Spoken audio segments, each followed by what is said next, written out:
Today we begin the second half of our semester and our new textbook, focusing on digital media and political engagement worldwide. And starting off, we just want to break into it simply with the theme and the question. Overall, our theme, what we're going to be looking at so much is, does increased internet use lead to increased political engagement? Now we'll get into what political engagement means as we move forward.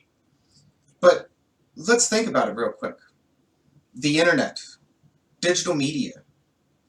Why is it that we believe these things are miracles, are revolutionary, are able to do something that no other media before them have? Why do we believe that increased internet use will lead to increased political engagement? And not only why, but how. We want to know the causal mechanism behind it. It's not enough to say, oh, we're all so connected now. You know, the world's going to grow, globalization becomes more and more. No, that is an insufficient answer. We're going deeper than that with this textbook. We're going deeper than that with this class. But we need to start off thinking about, what is the internet? And what are digital media? And then we can think about how they start to differ from traditional media and how they affect political engagement worldwide. So let's jump into it. What are digital media? Here in the PowerPoint we have a nice simple little definition. Digital media include a variety of fixed and mobile devices that have access to the internet, where via a network of digitized information is transmitted instantaneously with global reach. Okay, so it's fast. Digital media are platforms, are devices that connect to the internet, and that we can reach all the information that is connected through those devices like that. All right, so digital media are the laptop I'm using now, the camera I'm using now, the phone that's over there on silent, televisions, digital televisions hooked up to the internet, streaming. All of these things are part of digital media. All of them are digital media because they are connected to the internet. So we need to definitely know, what is the internet? So the definition says, where via a network of networks. That's all the internet is. The internet is a network of networks. So different schools, different governments, different companies, they all have what's known as servers. Servers are nothing more than just big hard drives. Some of them are rooms filled with a bunch of green and red blinking lights, and they're computer hard drives. That's all they are.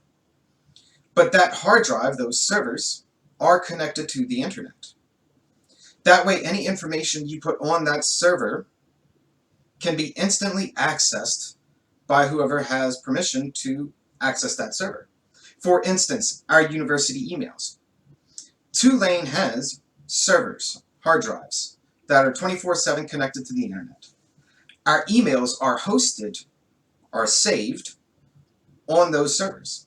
So wherever we are in the world, we can log into Tulane's website, and then we can get access to all of our emails. However, if Tulane unplugs those servers, then we do not have access to our emails. So the idea about the internet is that these servers, these hard drives, are always turned on. They're all over the world. They're governments, they're schools, they're corporations, they're private individuals. All of those people's computers and hard drives constantly tacked up to the internet. And we always have access to it.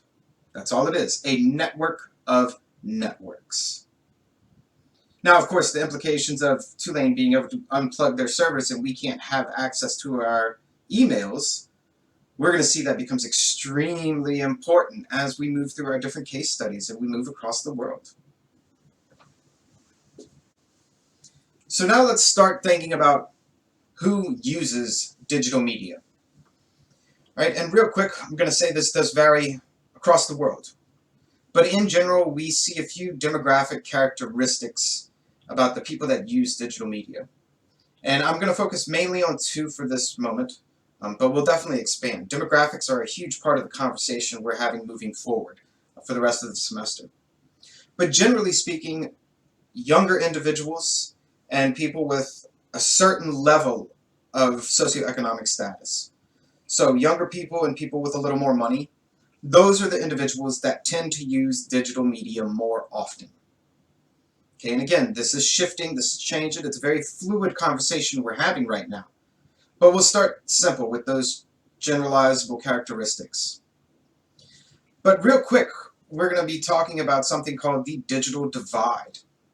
All around the world, even in our own country. What is the digital divide?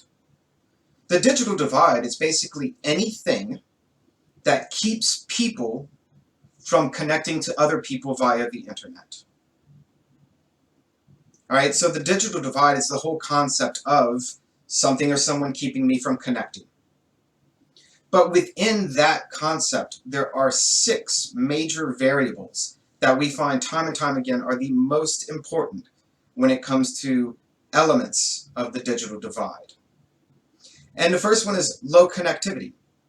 Right? In many places, this could be urban versus rural. This could be level of infrastructure. Right? So just you're not able to connect because the infrastructure does not exist. The second one would be low income. Remember, the internet, in order to access the internet, you have to have digital media. You have to have a device of some sort. You have to have access to a device. So either you have to be able to pay for that device, or you have to pay for that access. And if access is free, then you're still competing against other people who are trying to get that free access. So income is a barrier for people to connect. It's part of the digital divide. Our third point, low technical skills. All right, so this isn't your education level. This is how much do you know about using technology, about using digital devices in order to connect. I'm sure all of us know people from the older generations that say, oh, I'm not going to take the time to learn how to use a computer, I don't need the internet. The digital divide in that circumstance is tech skills. People have to learn a certain level of tech skills in order to access the internet. The fourth point, low motivation. We're going to look time and time again all around the world. Well, sometimes there are simply people so busy in their life, so concentrated on something, I'm not going to get into what those some things are yet, but sometimes people just do not have the motivation, the need, or the desire to connect to the internet. They have other things going on in their life that are more important. The fifth point is low education. All right, and this one is different than low technical skill, because in some places, education does go through a technological process. So if you have an education, you're by default going to get tech skills. But that's not always the case. We're going to see how that varies across the world. We'll really break down different case studies in different regions. So education is once again a barrier for the digital divide. And our last one, number 6, government regulations. Another way of thinking about it, regime type. Sometimes governments do not allow their people to connect to the internet. Not the internet that we know, at least. So one big one right away, North Korea. That is part of the digital divide for people in that country. The government within that country restricting access. So to recap all 6, low connectivity, low income, low tech skills, low motivation, low education, and government regulation. These are the 6 major components of the digital divide that we will continue to talk about throughout the rest of the course and in every country we go to see which ones matter more depending on where you are.